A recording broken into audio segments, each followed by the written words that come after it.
Avgust oyining jaziramasida qum shunchalik qiziydiki, unda hatto tuxum pishirish mumkin.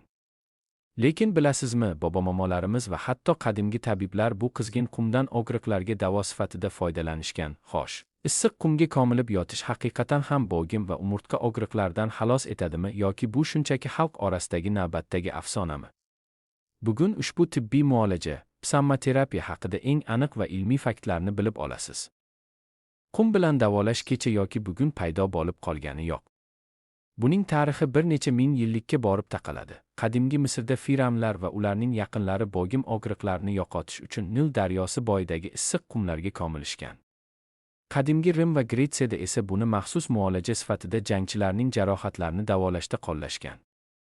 Bizning zaminimizda ham buyuk tabibimiz Ibn Sino tib qonunlari asarida issiq qum va quyosh nurlarining tana a'zolariga, ayniqsa asab va tayanch harakat tizimiga ijobiy ta'siri haqida alohida yozib qoldirgan.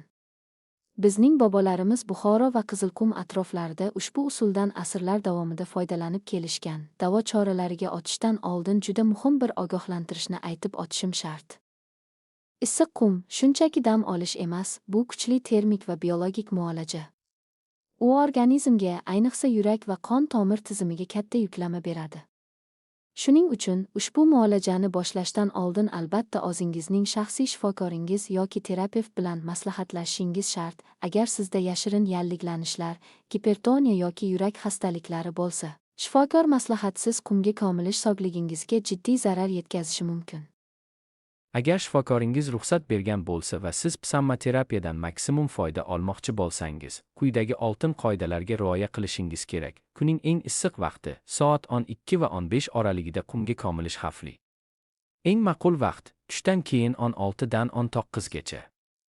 Qum harorati 45-50 daraja atrofida bo'lishi kerak. Bosh qismingiz albatta soyada bo'lishi va boshingiz tagiga sochiq qo'yilishi kerak. Eng muhimi, yurak sohasi va qorinning yuqori qismini ochiq qoldiring.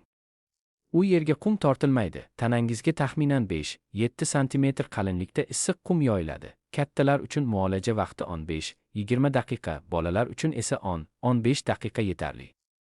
Muolajadan so'ng darhol muzday suvga sakrash mumkindan emas. Bu tomirlar spazmiga olib kelishi mumkin. Iliq dush qabul qilib, kamida 30 daqiqa soyada dam olishingiz kerak. Quyidagi holatlarda issiq qum muolajasi qat'iyan man etiladi. Yurak-qon tomir kasalliklari va yuqori qon bosimi borlarga, har qanday o'tkir yallig'lanish va tana harorati yuqori bo'lganda, varikoz, tomirlar kengayishi va onkologik kasalliklarda, homilador ayollarga. Xulosa qilib aytganda, tabiat bizga inom etgan issiq qum, to'g'ri va shifokor nazorati ostida qo'llanilsa, haqiqiy tanamiz uchun hordiq va davodir. Siz ilgari issiq qumga ko'milib ko'rganmisiz? O'zingizda qanday o'zgarish his qilgansiz? Izohlarda o'z tajribangiz bilan bo'lishing. Agarda ushbu video siz uchun foydali bo'lgan bo'lsa, bosing, kanalga obuna bo'ling va bu muhim ma'lumotni yaqinlaringizga ham ulashing. Salomat bo'ling.